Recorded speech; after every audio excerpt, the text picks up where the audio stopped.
L'ABCI est l'association belge de la communication interne.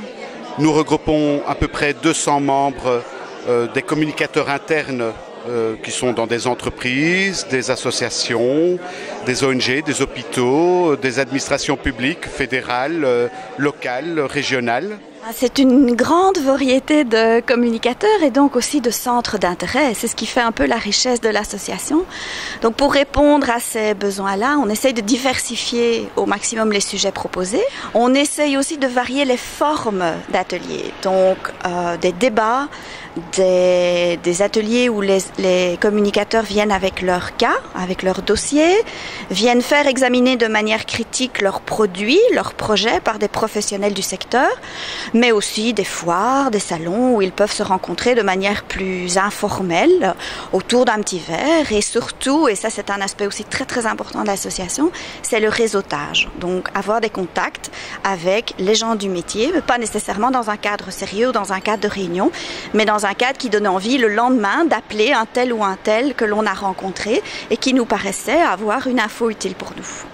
Alors, outre les formations et les événements qui peuvent nous rassembler pour faire du networking par exemple, eh bien, nous proposons un magazine qui est destiné aux membres, mais comme il est électronique, il est également ouvert plus largement. Alors qu'est-ce qu'on trouve dans le magazine? Eh bien, des informations sur nous, sur nos membres, sur les nouveaux, une information sur toutes nos activités, une information sur les enjeux de la communication, les bonnes pratiques, ce qui évolue, les nouveaux médias, des choses comme ça, et aussi sur les ouvrages qui paraissent dans notre discipline, c'est-à-dire dans la communication interne.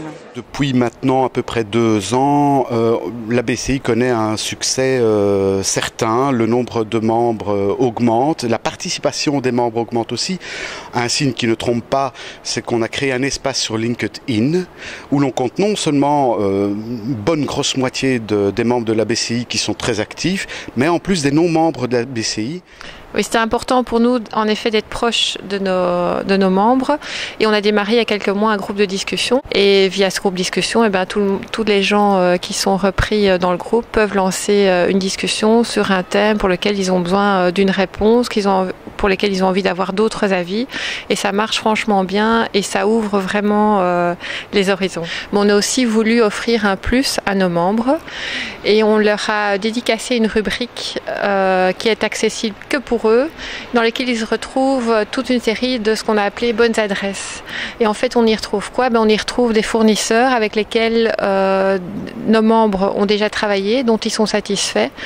Et donc, en un clic, on peut facilement retrouver un journaliste, un copywriter, un photographe, une agence de communication, parce qu'on a tous été confrontés à ce problème. Du jour au lendemain, on doit trouver une agence de communication pour faire un audit de la consultance, on ne sait pas vers qui se tourner. Et ben, nos membres ont la chance de pouvoir retrouver toutes ces informations en direct sur notre site. Je me suis inscrite à l'ABCI parce que c'était le bon moyen de rencontrer des gens qui faisaient le même métier que moi et qui pouvaient m'apporter de leur expérience, échanger avec moi leur expérience. Selon le type d'atelier auquel je participe, j'acquiers des connaissances qui m'intéressent.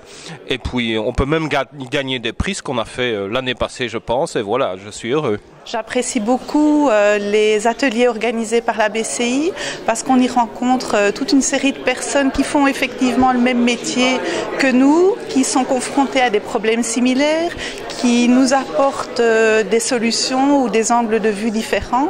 Et je pense que le networking qu'on peut avoir dans ce genre d'association est très très positif et c'est pour ça que j'incite un maximum de personnes à y participer. Alors, afin de convaincre une personne de rejoindre la BCI, je pourrais donner beaucoup d'arguments, mais pour moi le plus important c'est vraiment le partage d'expériences pratiques, la mise en place de solutions que d'autres ont déjà réalisées dans leur propre entreprise.